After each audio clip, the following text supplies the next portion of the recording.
I honestly wanted to be an artist before I wanted to cook, and then I realized I could make art with food, so I just kind of dove into the culinary industry, and I've been in it ever since. My name is Matheson. I'm the Pastry Sous chef at the Matheson.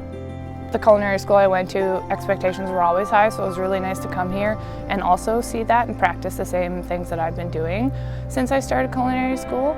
So it's really nice to see people have that high standard and we're all able to upkeep it, so that's really great as well. We just get to run kind of with our creativity, so you can bring all those mental photos and color schemes and patterns and stuff that you would probably look at as an artist, and you can bring that to life in front of you on a plate rather than a canvas, which is pretty cool.